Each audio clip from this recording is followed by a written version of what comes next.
This is the safe place where we learn how to train and feed our dogs better. So very on point. Welcome, Dr. Judy Morgan. Thank you for being here today to talk about what's going on with Purina pet food, if anything at all.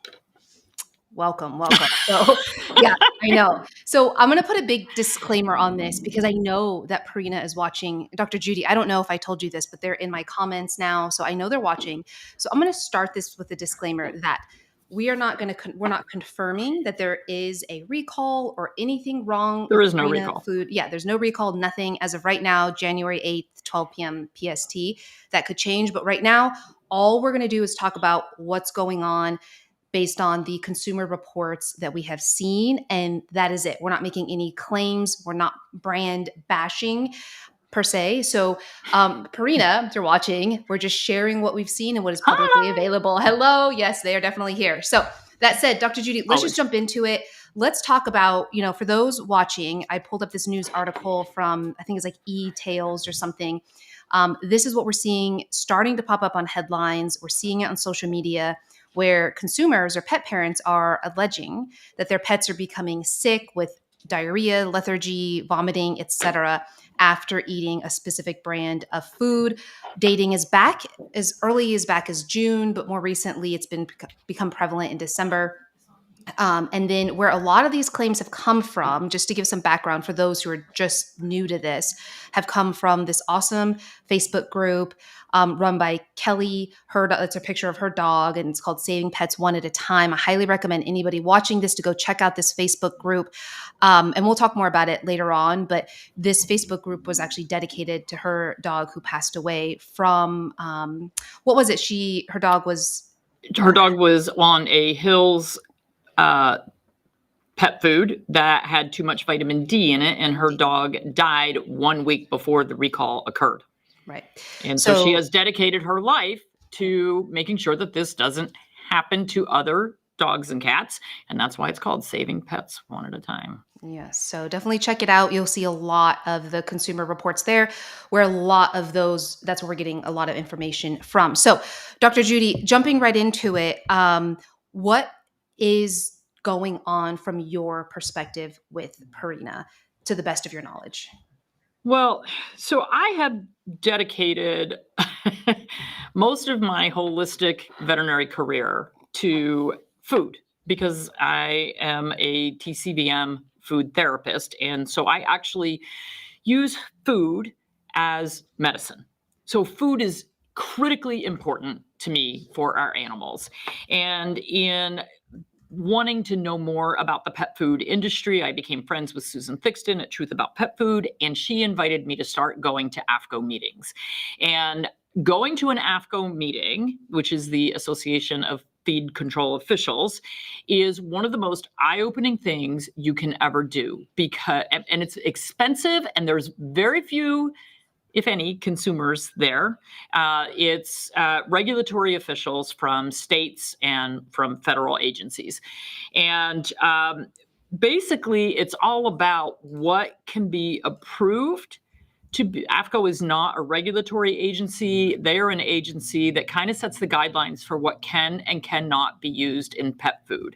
And once your eyes are open to the ingredients that are allowed to be used and the ingredients that are being used, you cannot close your eyes to that again. And so one of the best keynote speeches that ever occurred at an AAFCO meeting was given by the head of DARPro Rendering. And in that keynote speech, he said, "It is virtually impossible to have a rendered ingredient in pet food that does not contain euthanasia solution, pentobarbital." And all these regulatory officials in the room are shaking their head going, yeah, we know that. And there have been many tests of pet food going back to the 1990s where they have, and it's come up recently in other pet foods over the past few years. And there's not even recalls on it unless there's enough. So there was the one with Evangers, and there was a lawsuit, and the pet owner won. Her dogs died. One of her dogs died, and they all got sick from euthanasia solution in their canned pet food. We know it's there. FDA knows it's there, and they refuse to act on it because they said it's not in a large enough quantity to cause harm. I'm sorry, euthanasia solution at all does not belong in our pet food. And that is just one of hundreds of things that we can find that are wrong in pet food. So when we start seeing trends, when we start seeing a lot of reports of a problem, a lot of pets being ill with similar symptoms, we start to scratch our head and say, wow, does all this lead back to a starting point? And that's how studies are done. That is how recalls come about. You start to see a trend. So let's look back at 2007. Animals started to have more, or veterinarians started to see more kidney failure cases. More animals were dying from kidney failure. Somewhere along the way, a couple of people got together and started talking and said, hey, are you seeing more kidney disease? Hey, are you having to euthanize more animals with kidney disease? Hey, are you getting a lot more dead animals presented to your clinic? What's the common denominator? And you know what we found out? Melamine. Melamine being added to pet food was causing kidney disease, was causing kidney failure, and was killing animals. Where do you think all of that started? And guess what? We didn't have social media, so we couldn't blow it up as fast at that point, but it started from people talking and saying, I see a trend. How did the vitamin D recall come about? A bunch of veterinarians started seeing a trend. Wow, we're getting a lot more kidney failure. We're seeing a lot more dead animals. We have a lot more dying animals. There seems to be a problem. We have animals backing away from their food. Somebody got smart. People started to talk and they started putting their heads together. And what did we end up? We ended up with an international pet food recall across dozens of companies because they were all using the same vitamin mineral mix. So I'm not saying that we know what's causing the problem right now. We don't. All I'm saying is Kelly was actually the first person, but somebody started to see a trend. And so now when you see a trend and your pet died from tainted pet food, are you the person who sits back and goes, well, I'm just going to watch all these animals die. All these people are telling me their animals have died. Are you that person who sits back, or are you that person who says, I'm dedicating my life to not letting one more pet die like my pet did? I better alert some people that I'm getting an awful lot of reports that are very similar. And that's where we are with this. Do we have proof that the food is toxic? Nope. But there's a lot of samples of pet food going out for testing right now. And when we get those results, we are going to be happy to share them. So that's where we are. I'm collecting veterinary reports. I'm collecting veterinary data. I am getting ultrasound results and lab results and veterinary records. And then we have a team of veterinarians who are going to look at them. One is actually a nutritionist, like a board certified nutritionist, because I know everybody thinks I'm a quack and I don't know what I'm talking about. And that's fine. You can think that. It doesn't really bother me. But we have a team and we are looking, because I don't want to see one more animal die. When you have a family, like the family with the pugs that died from eating the Evangers, and you have multiple animals in the family all getting sick at the same time, you open a new bag of food and either they refuse to eat it or they all develop bloody vomiting and diarrhea. What's the common denominator? If you take them to the veterinarian and they rule out infectious disease, okay, they don't all have parvo. They don't all have, well, we don't know if it's a bacterial infection in the bowel because we don't know what's coming from the food, but there's a common denominator there. Yeah. You have to investigate. Yes. And that's been really tough. So I started sharing about what's been going on. In fact, let me show this real quick. So in the Facebook group where, as you mentioned, and we mentioned earlier, where Kelly, the admin of this Facebook group, here's the graphic here, where she started getting a lot of reports of pet parents claiming their pets were sick after feeding Purina. The latest reports, I have a screenshot here. Again, this is from the Saving Pets One at a Time Facebook group. Again, this is not, we're not claiming, Dr. Judy and I are not claiming that there are this many cats and dogs sick or unalived from this food, but these are the number of reports. 565 dogs and cats are sick, and pet parents are concerned it might be tied to the food, and they're all eating foods that are listed on the screen, one of the Purina foods. And so I think what's been hard for me and a lot of people out there, Dr. Jude, and your point of do we share about this or do we stay quiet, is that then we start getting a lot of lash back, right? Like, Hey, well, there's no, there's no proof. Like, how do you know? You're just brand bashing. But what I find interesting is you talk about melamine, and I was looking at the Office of Inspector General Evaluation Report, which is on truthaboutpetfood.com. Susan Thixton, please, I've talked about her a lot, but go check that out. And quote says that according to the FDA, they received 18,000 consumer complaints from March through May 2007 regarding melamine contaminated pet food that was causing illness and death among pets. And so I think to kind of summarize and reiterate what you were saying and why I'm sharing this, I know I'm going to get a lot of comments like, why are you sharing this, Rachel? You're blowing this out of proportion. Is because we can't stay quiet.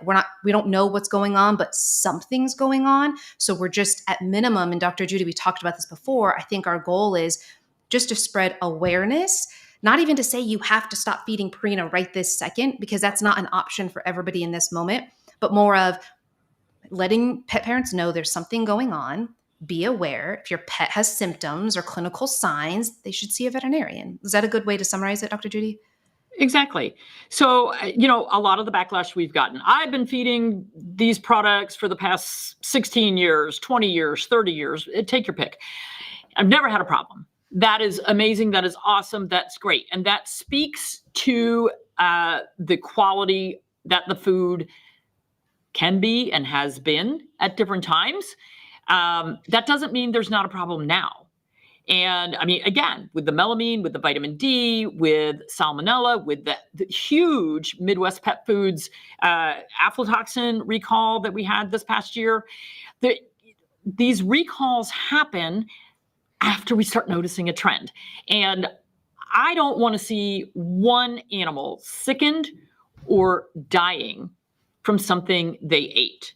And I cannot not bring it to people's attention in good conscience. The only way I can sleep at night is knowing that I told people, hey, be on the lookout. If you're feeding this and it's been working well, that's great. If you buy, sooner or later, you're going to run out of the bag you're feeding right now. Yeah. If you buy a new bag and your animal backs away from it and says, I don't want to eat it, that's a sign. Don't force them to eat it. If they have vomiting or diarrhea on the new product, that's a sign. Save a sample, save the lot number, stick it in your freezer in a sealed container, keep it until we know what's going on. But don't put yourself in a position where you're standing in the emergency veterinary service on Saturday night with an animal with bloody vomiting and diarrhea and dehydration and potentially a death sentence and a $7,000 bill. Like, if you see something, you have to say something. I mean, that's something we've all been told for the past, 20 years. So here's another example. ProHeart injection for heartworm prevention. When it originally came out, oh God, I wish I could remember the year, but it was probably 20 years ago. When it originally came out, everybody thought, this is great. I don't have to give a heartworm pill once a month because, that's so inconvenient. I can just go twice a year and get this injection and it'll solve the problem.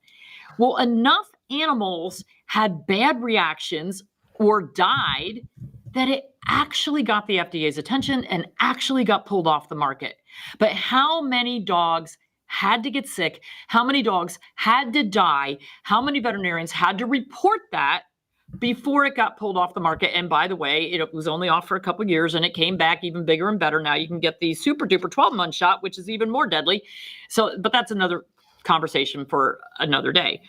So I actually I'm going to show my age here because nobody in my office knew what I was talking about. Rachel was like, what? Yeah. So I'm here to learn.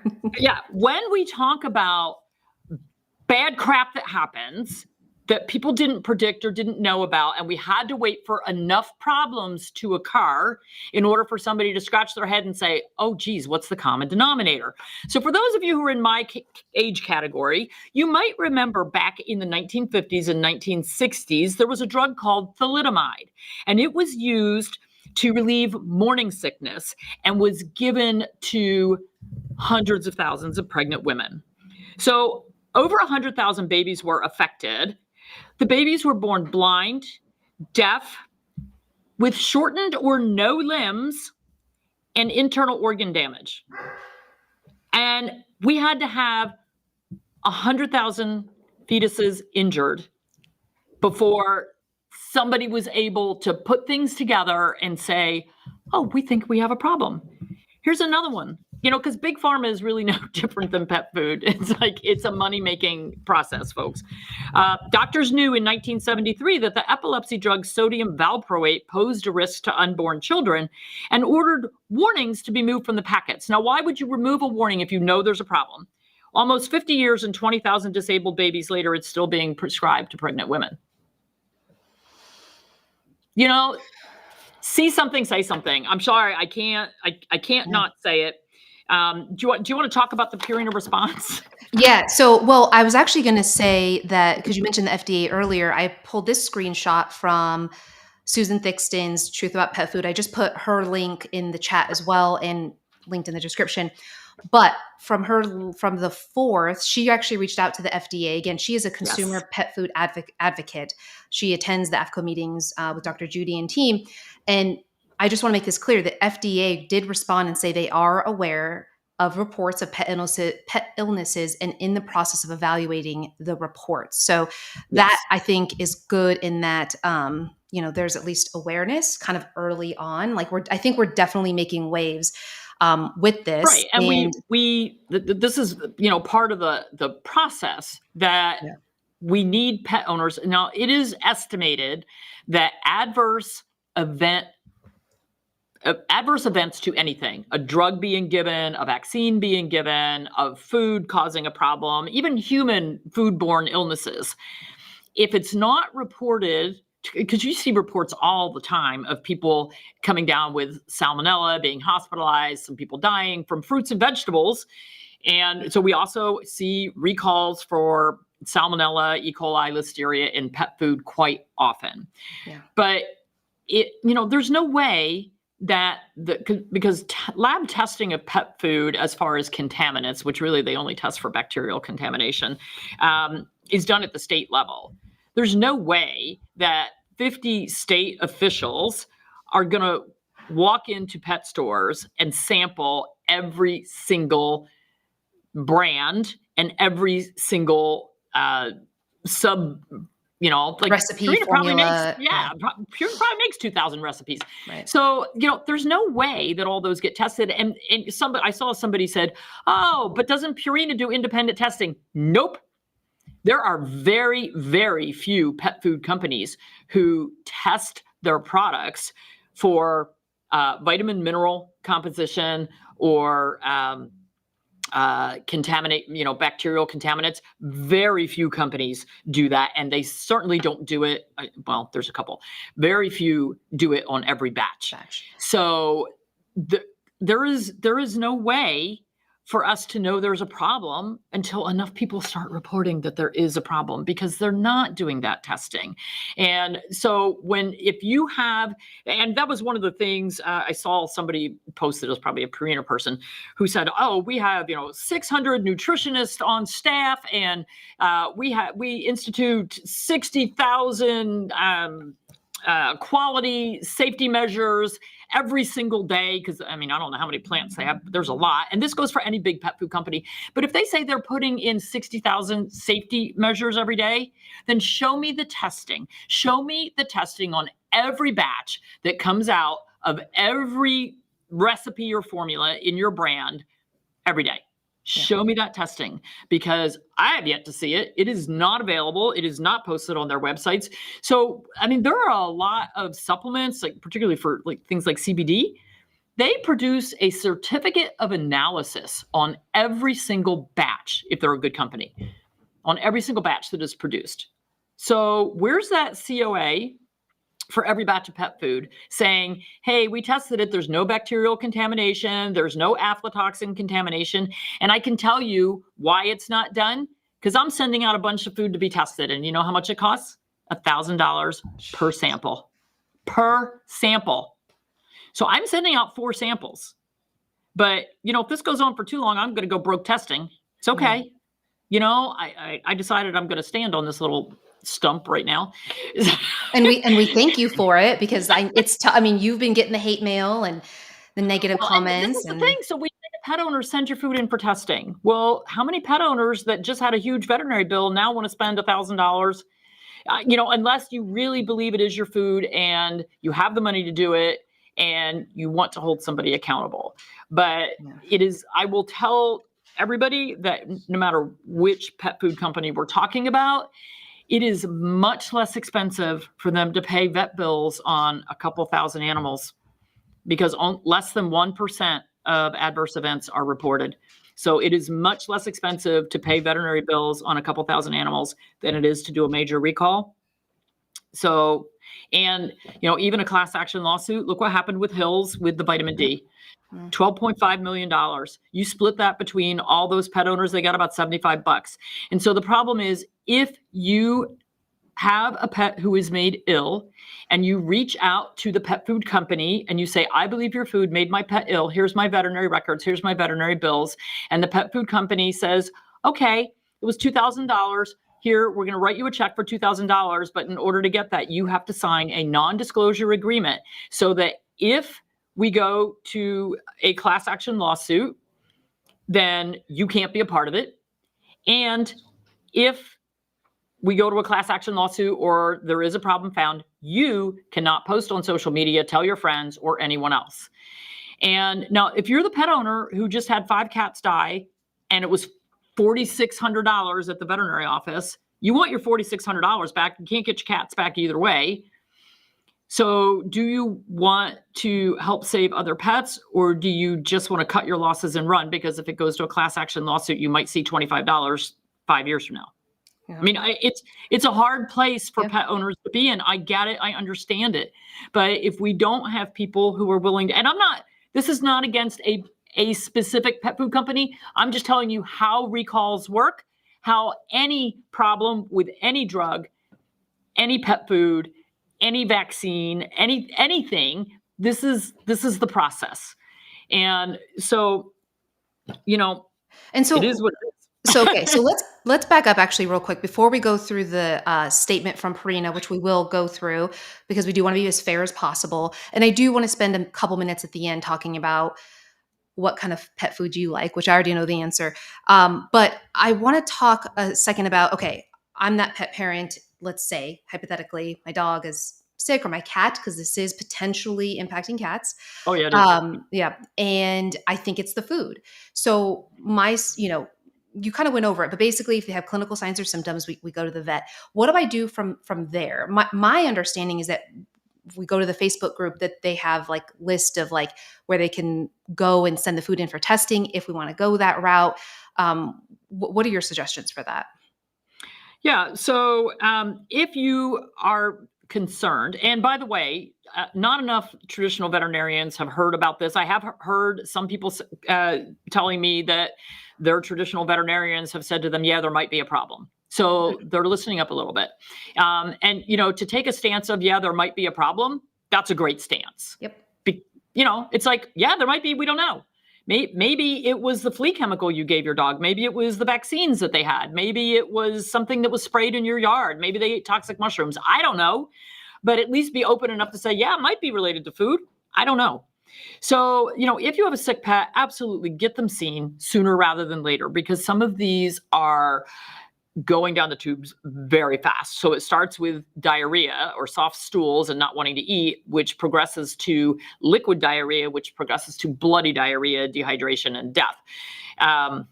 But we can also see other things like, melamine, vitamin D, those were kidney failure cases, which the first symptoms of kidney failure can be vomiting and diarrhea. So it could be anything. So if you have a sick pet, save the food sample, take them in and get them seen, get them treated. That is your first priority. And whatever you're feeding, I don't care if you are feeding the most expensive, high-end food in the world, maybe say, I don't know if the pet food, because we've had really high-end companies with really high-end foods that have also had issues occasionally. So if there's any question at all, just consider changing the food. It can be for a short period of time, but this buys you time to say, could it have been the food or is it something else going on? Because you know what? If you change the food and they miraculously don't have the itching, vomiting, diarrhea, bloating, gas, blood coming out of wherever, if you change the food and all that goes away, then you can go, maybe the food was an issue and great, I solved the problem. It was a quick and easy fix. Yeah. So, that is my best recommendation. I am not saying you have to, run out and change what you're doing right now. I'm saying when you buy that new box, bag, can, whatever, be very vigilant. And if there is a problem, change. Just change. This is such a simple solution. Yeah. I don't care whether I don't need a class action lawsuit. I don't need to blow things up. I need people to just pay attention and consider what might be causing their pets problems. Right. Could it be that new flea and tick chemical that you added recently? Could it be that new injection that you started getting for arthritis? Could it be that, heartworm injection or pill? Could it be the food? Could it be something I've changed in how I clean my house? But look critically, what has changed and what can you change away from that? Yeah, I think that's a good way to look at it, and without singling out any brand, because as you said, this could happen with any brand, any product. Any brand. I mean, Yeah.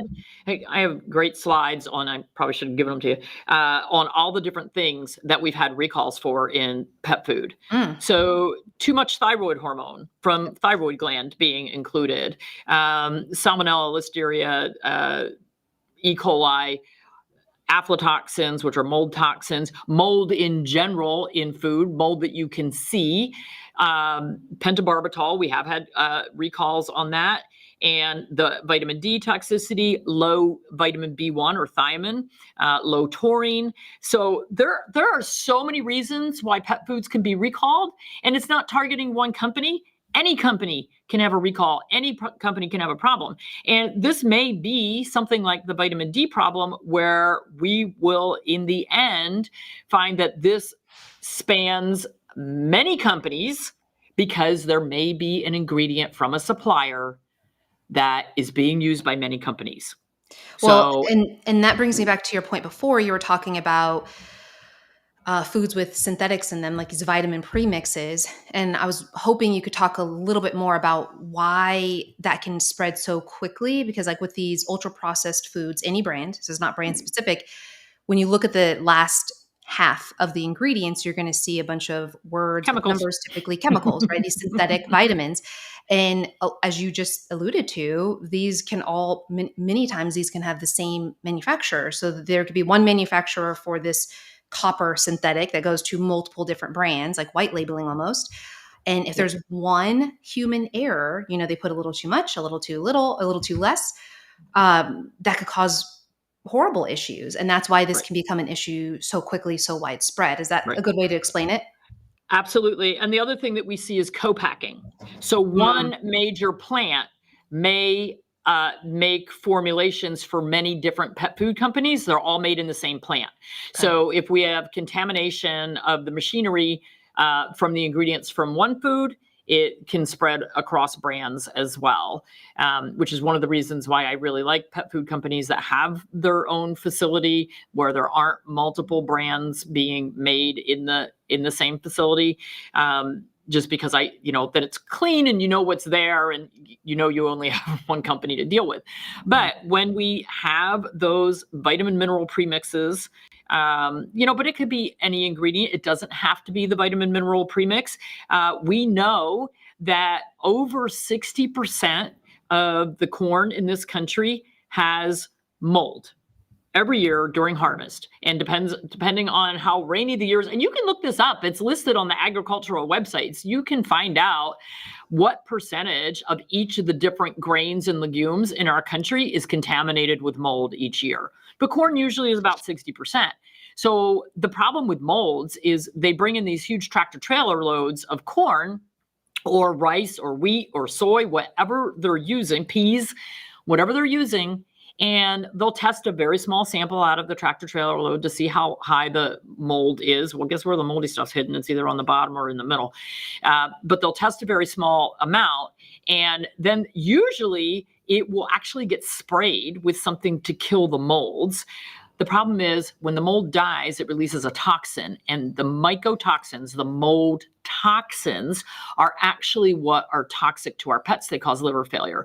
So many, many times when we have these animals with these chronically elevated liver enzymes and we just can't get them down, maybe, just maybe, there's mold toxins in the pet food. So that's one of those. I actually didn't look recently, but that's one of those things that I actually like looking at every year to see what's the percentage of mold toxins in our grain supply. I mean, this is a problem for us. It's not just for our animals. This is a problem for us. Like, what percentage of food has molds in it and therefore mold toxins, which can be deadly? So there's just, believe me, the human food supply is no better. Yeah, I was going to say it's a problem in both worlds, which is It is a problem. scary. And we don't share this to overwhelm. I know some people are like, oh gosh, like this is a lot to take in. I think, again, summary is just awareness. Keep an eye on your pet if there's clinical signs or symptoms.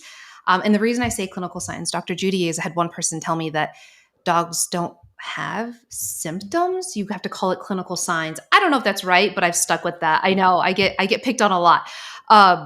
Okay, we'll go with that. Yeah, take them to a vet. And then I put a screenshot here. I compiled kind of what to do if you think your pet has been sick from Purina or any food. And I pulled this from truthaboutpetfood.com, Dr. Judy's feedback, the Saving Pets One at a Time Facebook page, and Dr. Fox, which is basically what Dr. Judy said before. I'll link it below, just at my website, RachelFusaro.com. But basically, the recommendations, as you said, are to keep the sample in the freezer and the original bag. And probably one of the more important things I would think is that we need to report it to the FDA and report it to Purina. So I have direct links right away. Absolutely. If the brand asks you to send a sample, sure, I think is kind of what the current recommendation is, but always keep some for yourself. Don't send all of it. Yeah. Document any conversation you're having with them, who you're talking to. And then again, if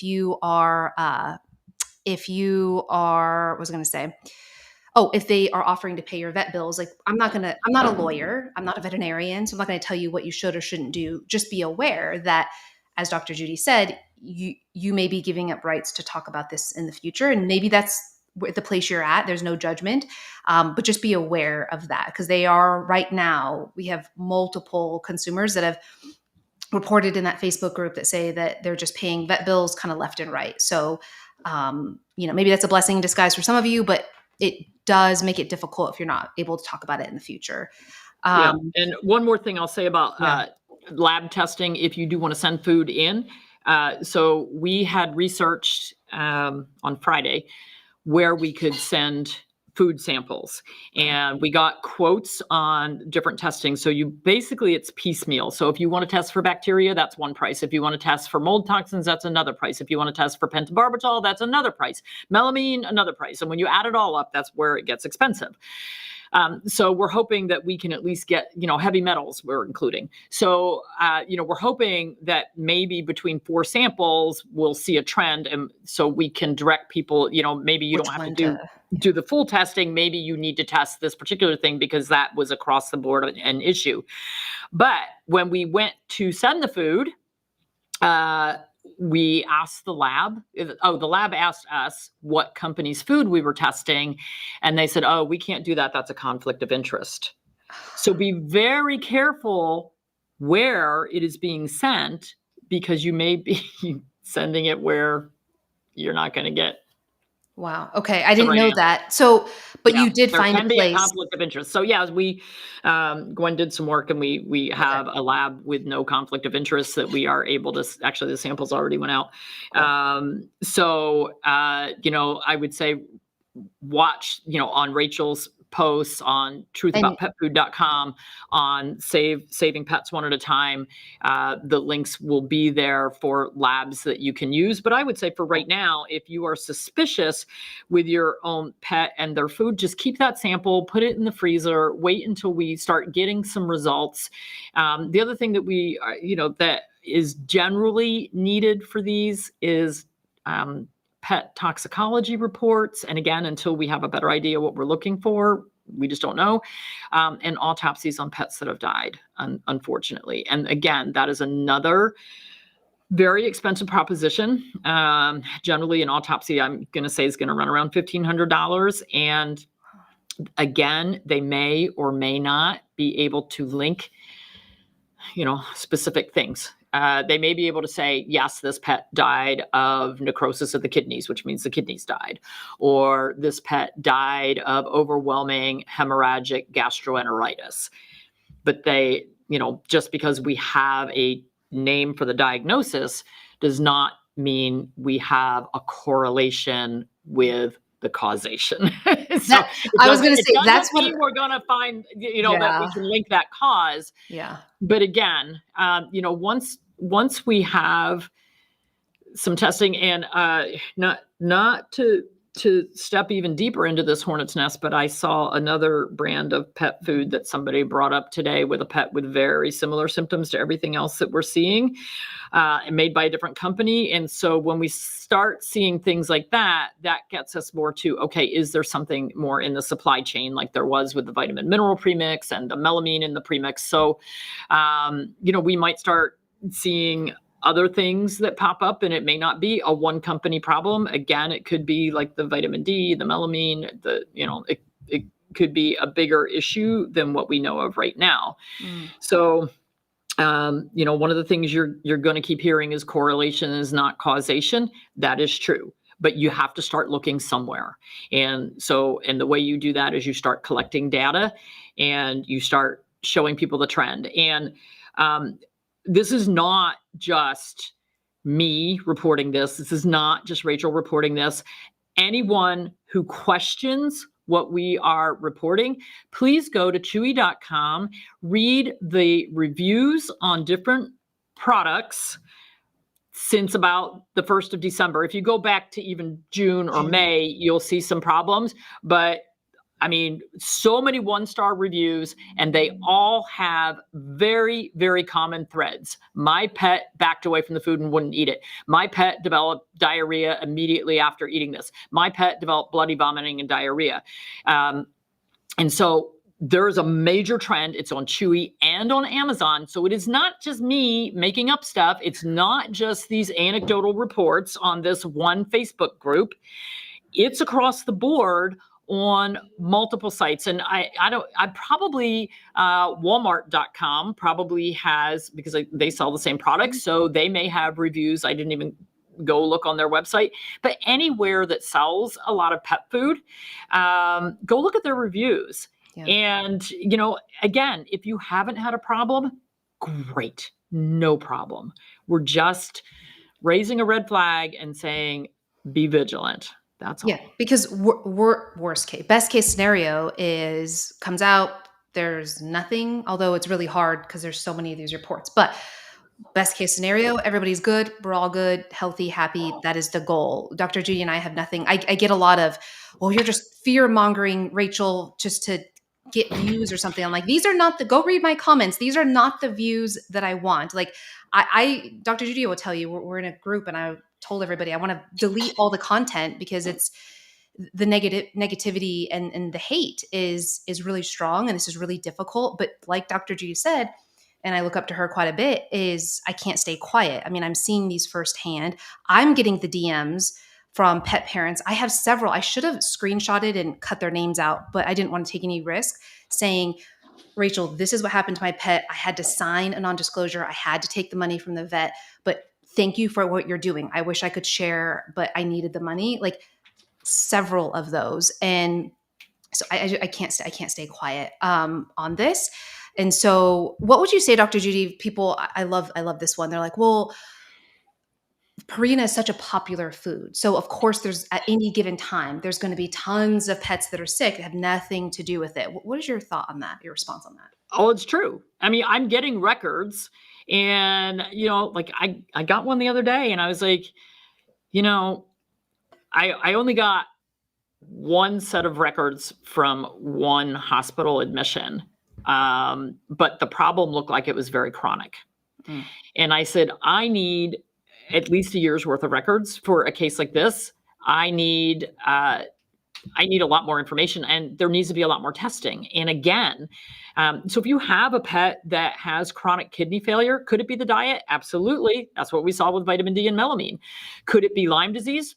Could be. Could it be another tick-borne disease? It could. Have you done a workup on your pet? Have you tested and ruled out other things? And a lot of times we get to the diagnosis by excluding anything else that could have caused it. So when I see records where I'm like, there could have been a million other things. Somebody else sent me some records. The dog was on ProHeart. The dog was on Bravecto. Another dog in the household was on Simparica Trio, and they were on the same food.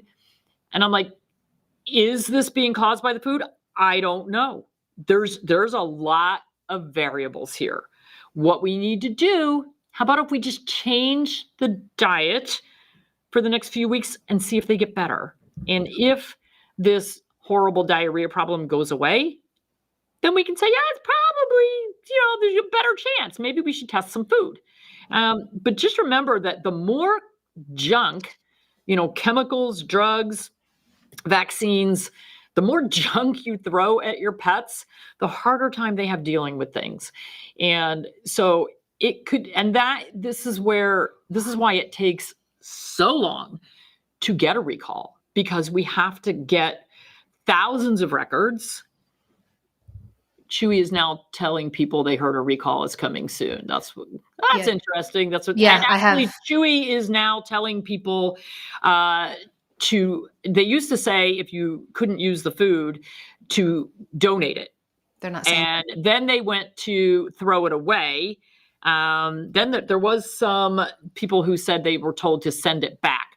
So I don't know where we are with that now, but who knows? Yeah, there's somebody who shared their Amazon, I think it was an Amazon chat, and they, and who knows, like these people may not know, but in the chat it said, we hear a recall is coming soon, but that could just be them seeing our content. So who knows? I've had so many people that have posted, I checked online, there's no recall. I asked my vet, there's no recall. No, there isn't.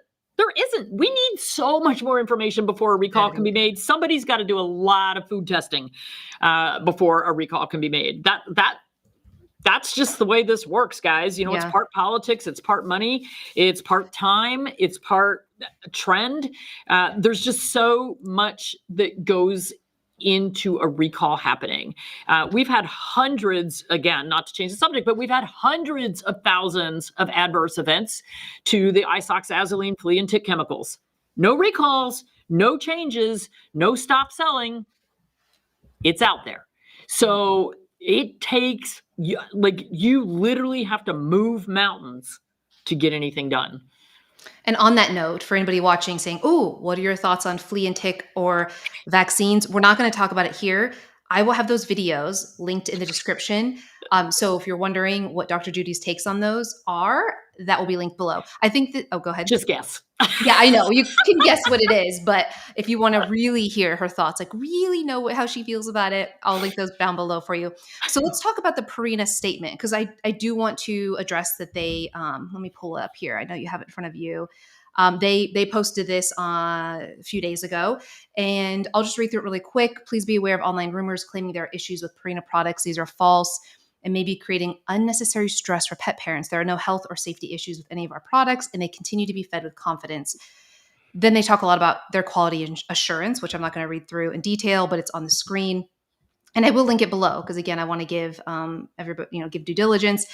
And I love how they say this. Oh, I don't know how to minimize your thing, but if you read something online that concerns you, you can reach out to Purina, which I recommend. Report to Purina any issues you potentially have. And I love how they say some well-intentioned pet parents who are genuinely concerned and are trying to be helpful are,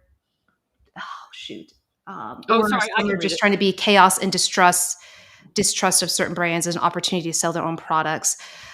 Which Dr. Judy and I, neither of us have a pet food brand, so I don't know how that would work. Either way, please know that if there is a confirmed issue, Purina will let you know. So they did release that statement. What are your thoughts on that? Well, I'm not trying to create chaos and distrust. I'm trying to make sure that we don't have animals dying if there is a problem going on. Again, this is how an investigation starts. And, I just put myself in the middle of the road and I'm letting 400 trucks run over me on a daily basis. It's fine. I'm not trying to create chaos. No need. I mean, I know my hair looks like I stuck my finger in an electric socket today, but it's been that kind of day. And somebody accused me and said, you just want to make a lot of money off of suing Purina. Well, what would I sue them for? And I won't be part of a class action lawsuit if there ever is one, just like I didn't have to be part of the Avengers lawsuit or the Hills lawsuit because I don't feed those brands. Yeah. I never, well, I can't say I never have. I never will because now I know better. Yeah. I've known better for 20 years. So the thing is, I'm spending money on this project. I am not making a dime. Yeah. I have no skin in this game, folks. The only skin I have in this game is saving pets. And you know what? I can't not do that. I can't not speak up when I see a potential problem. I can't go back and climb in my box that you'd all like me to sit quietly in. I want you free. Set you free. As my daughter says, Judy is just going to do Judy. And, there's no other way for me to live my life. Yeah. I live my life with integrity and the best intentions. And if I think that a pet food company, a pharmaceutical company, a group of veterinarians, anybody is doing something to harm animals, I'm going to speak up. And you know what? I would be the same way about a pharmaceutical company or a food company harming people, children, adults. It's just like, why would we not? Why would we not speak up? Why would we not speak up? To be that person who is willing to lay it all on the line and say, hey, we might have an issue here. Yeah. It's like, and it's hard. I mean, and I just want to tell people when they're like, oh, you just want this for views or whatever I'm trying to gain out of this. And I said this before, I'll say it again. Go look at my comment section. Like, these are not the views or the people that I'm trying to reach with my content. And truth be told, if I was in this for the money, and I know if Dr. Judy was in this for the money, we would not be going down the path that we're going down. We would be working for big conglomerate pet food. If that's what we wanted, that's what we would be working for. If it was just for money and gain and fame or whatever. Like, I wish people understood how difficult kind of going this alternative route is from non-mainstream, but it's so worth it. There's nothing else. Like, this is what we live and breathe. So, and you've been doing it for so long. And I give props to you because your profession as a veterinarian, majority of them are pushing back, and that's got to be so difficult. I'm just this, pet parent. So it's easier for me to just kind of like, well, this is what I'm learning from experts, but you are the expert, and that's got to be tough. So thank you for speaking, and being so brave with that. Well, I wish I was braver because I was saying before we went live, I was just at the veterinary office with my dog who needed an x-ray, and the client before me was walking out with a bag of a prescription Purina pet food. And I was just like, oh, geez, but that wasn't my place to, I have my platform where I can do that. That wasn't my place to say something. And right before that, my husband and I went to the grocery store, and the person in front of us in line had absolutely the worst pet food products and treats and I took a picture of it slyly and sent it to my daughter with the emoji.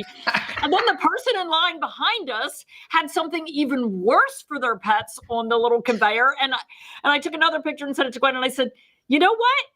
You know how when you get older and you're bored at home and you're like, I'm just going to go get a job so that I, can talk to people and see people. I'm like, I can't get a job in the grocery store because I would be pulling things off the belt and going, you can't feed that. You can't buy that. That's really horrible for your kids. You can't buy that stuff. Toxins. Now that would be a video I would subscribe to. That would be a rant. That would go viral. And I also want to reiterate this too, is like the amount of free content that you give out for free. You are a professional and you are taking your knowledge and expertise of 30 plus years and sharing it with us for free every single week, daily.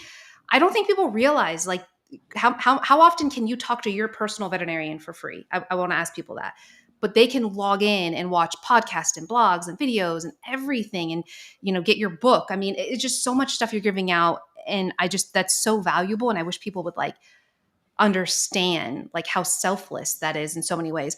Okay, so we're getting close to time. I do want to spend just a second because I already know the answer, but people are going to be saying, actually, I want to go back to what you said in the very beginning, is that most pet foods and pretty much all kibbles are feed grade. And you said something that I try to reiterate a lot that's so powerful, but you actually said something I didn't realize. So if I'm correct, you said that feed grade foods are all rendered. And because they're rendered, and part of that process means that they pretty much are guaranteed to have euthanasia medicine, at least in small amounts, in pretty much all feed grade food. Yeah, I didn't make that statement. That was the head of the rendering company that said that. Okay, the biggest rendering group in the country.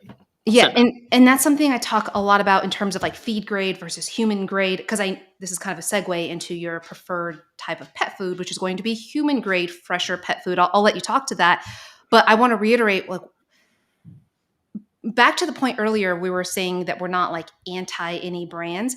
I'll say this, and because I've said it in content before, like I personally wouldn't feed my dog Purina right now.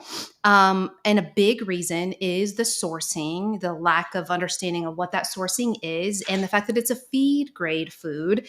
Feed grade is rendered ultra processed, but can also include, as the head of the rendering plant alluded to and explained, that it can include euthanized chemicals, medicines, animals, 4D animals, dead, dying, disease, down.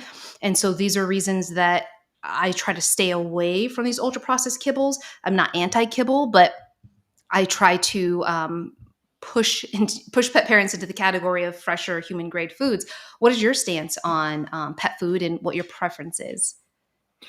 Well, I didn't know the difference between human grade and feed grade until I started going to AFCO meetings and I met Susan Thixton and I really started studying pet food. And there's a huge difference. So feed grade pet food is basically regulated the same as livestock feed. And I mean, that's another whole conversation, but our livestock is being fed grocery store waste in the plastic containers, ground up in the plastic bags. That's where it all goes. Where do you think all the outdated dairy products and the outdated bakery products in the grocery store go? They go to feed livestock, but they don't take them out of the plastic containers and the bags. It's all just ground up. So that's another whole thing. But that's sort of the mindset and the thinking when you're talking about feed grade. So what is allowed to go into pet food that is feed grade is very different from what you might see on the pictures on the bag. So a bag of pet food might have a picture of a steak and fresh carrots and fresh spinach and broccoli and blueberries. And you think, wow, that's what's in that food. Except it's not. It is not human grade. A lot of it is condemned food from the human food industry. So it is the waste products, it's the spent products from like brewing and, just processing food. There's always a lot of leftover waste pieces of the grain, the fiber, the hulls, just all that waste. And so it goes into pet food. And what the pushback that we get from the pet food industry is, well, would you rather all of that went into a landfill? What a waste that would be. Well, my pet is not a landfill, and I don't want my pet to be treated like a landfill. I think there are a lot of other uses that we could find for those waste ingredients. Maybe they could go into fertilizer. Maybe they could go into, maybe we can figure out some way to mix it into something that we can use for roadways and construction. I don't know. All I know is I don't want my dogs and cats eating waste. I don't want them eating condemned meats. I don't want them eating condemned food.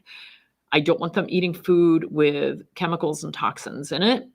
I want them eating something that I would eat.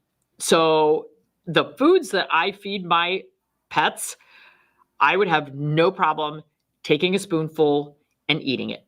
No problem at all. I might cook it for me. They're all raw fed.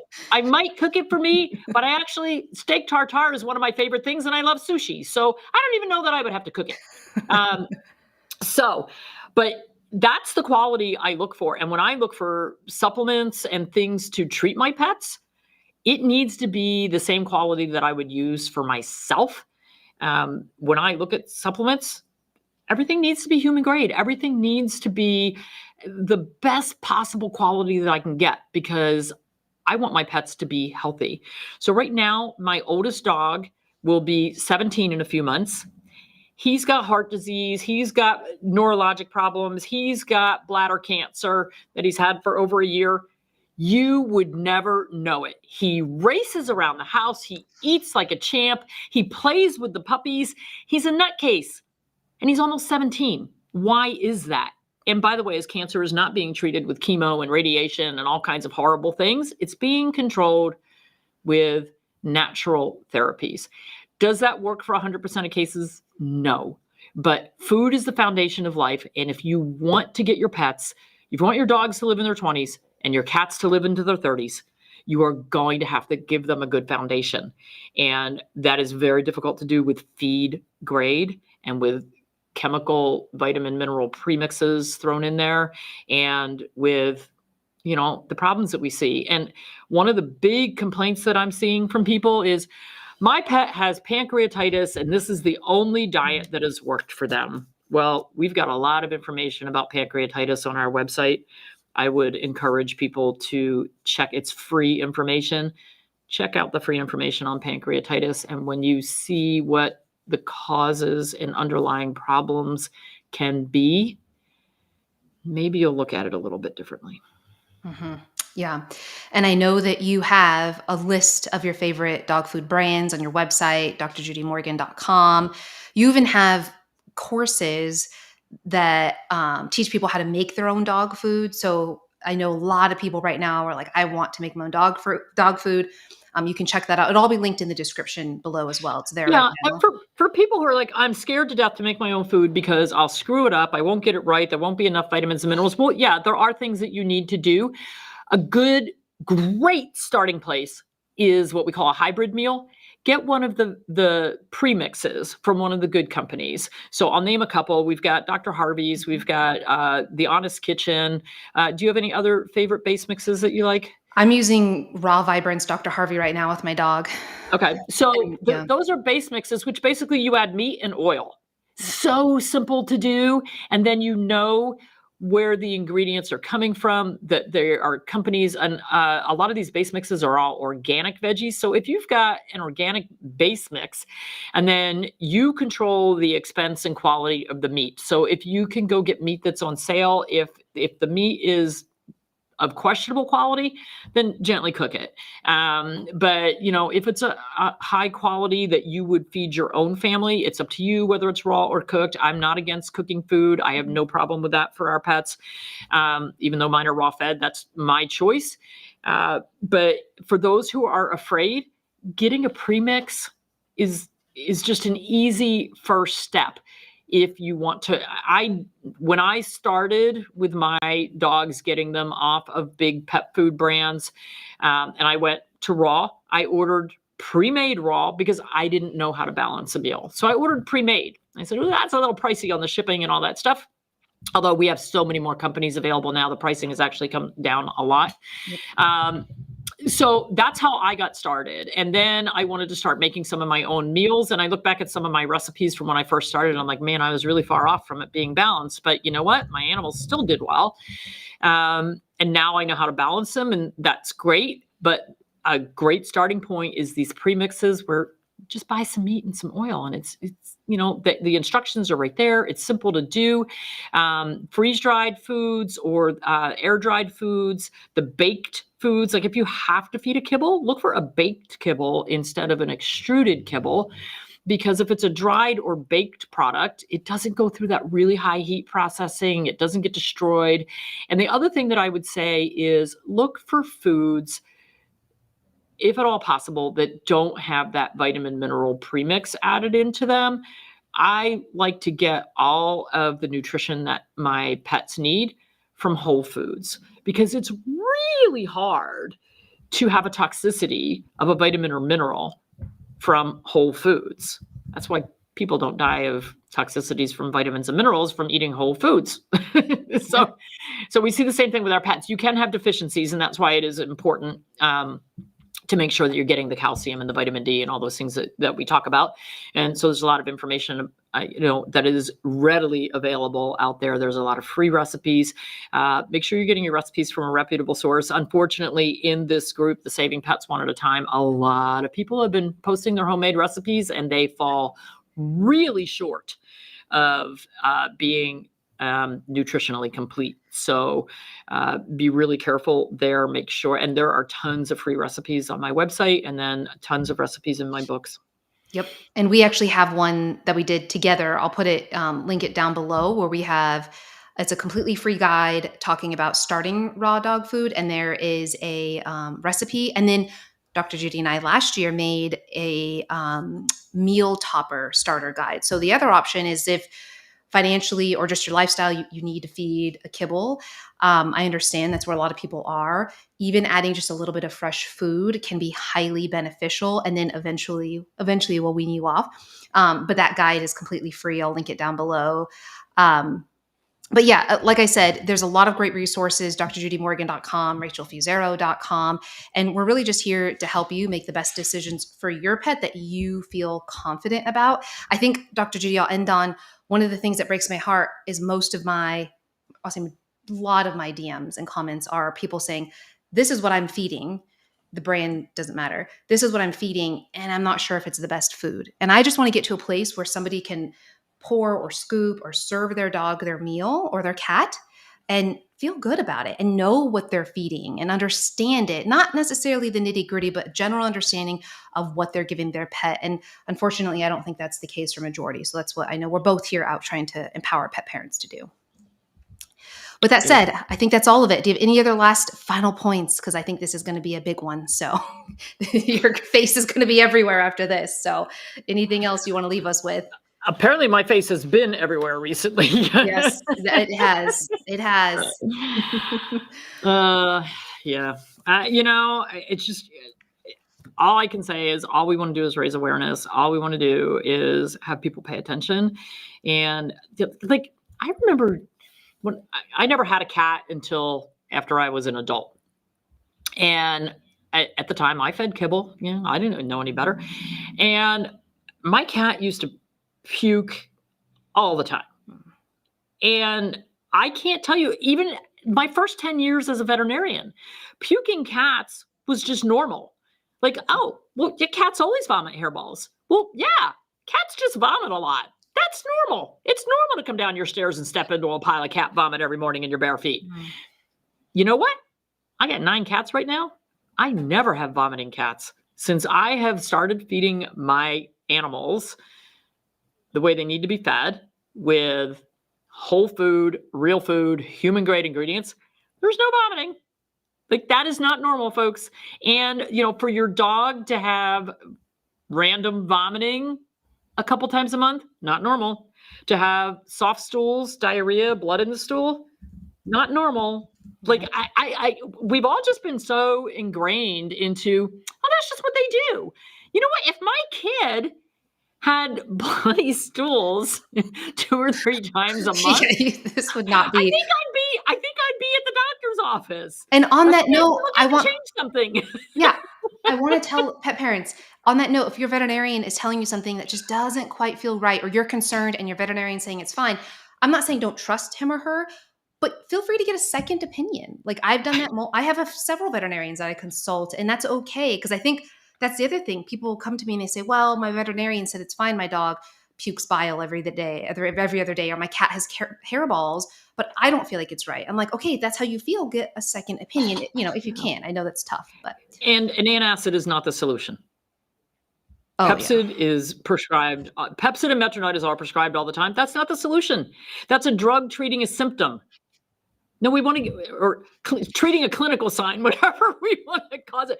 It's a symptom of something isn't right. So, it's just like human medicine. You take a pill, it has a side effect. So now you take this pill to get rid of that side effect. You didn't solve the problem. The problem was the inciting cause.